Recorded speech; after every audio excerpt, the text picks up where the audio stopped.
બનાસકાંઠાના ડીસાના ગ્રામ્ય વિસ્તારમાં રહેતી યુવતીને બસ ચાલકે લવ જિહાદમાં ફસાવી તેનું યૌન શોષણ કર્યું। આખરે મુસ્લિમ યુવકના ત્રાસથી કંટાળી અને યુવતી આત્મહત્યાનો પ્રયાસ કરતા સમગ્ર રેકેટનો પર્દાફાશ થયો। ઘટના એવી છે કે ડીસાના ગ્રામ્ય વિસ્તારમાં રહેતી અને નવસારીમાં ફાઇન આર્ટ્સમાં અભ્યાસ કરતી ડીસાની પરિણીત યુવતી તેના પતિ સાથે ઉત્તર ભારતની ટૂરમાં ગઈ હતી, જ્યાં બસના ચાલક ઇમરાન ઘોરી નામના શખ્સે તેની સાથે પરિચય કેળવી અને તેને ટાર્ગેટ બનાવી। અંદાજિત 10 દિવસના પ્રવાસમાં યુવતીની પેઇન્ટિંગ કળાના સતત વખાણ કરી પોતાની જાળમાં ફસાવી। ત્યારબાદ યુવતીનો સોશિયલ મીડિયામાં સંપર્ક કેળવી અને તેનું બ્રેન વોશ કર્યું। આ દરમિયાન યુવતી સાથે વાતચીત પણ કરતો। આ દરમિયાન યુવતીની વાતચીતનું વિડીયો અને ઓડિયો રેકોર્ડિંગ કરી લીધું અને ત્યારબાદ યુવતીને બ્લેકમેલ કરવાનું શરૂ કર્યું।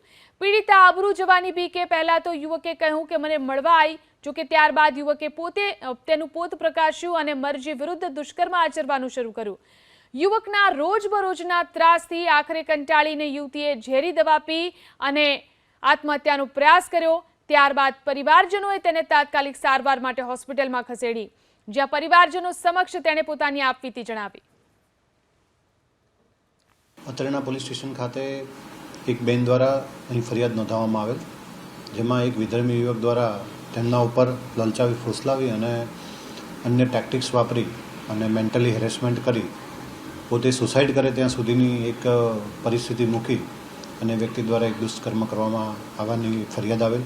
આ આરોપીને તાત્કાલિક એફઆઈઆર નોંધાનાર 24 કલાકની અંદર આરોપીને પકડી પાડી પોલીસ દ્વારા વિવિધ મુદ્દાઓ પર તપાસ કરવામાં આવી રહી છે। હાલમાં એ આરોપીને જ્યુડિશિયલ કસ્ટડીમાં રિમાન્ડ માટે લઈ જવામાં આવ્યો છે।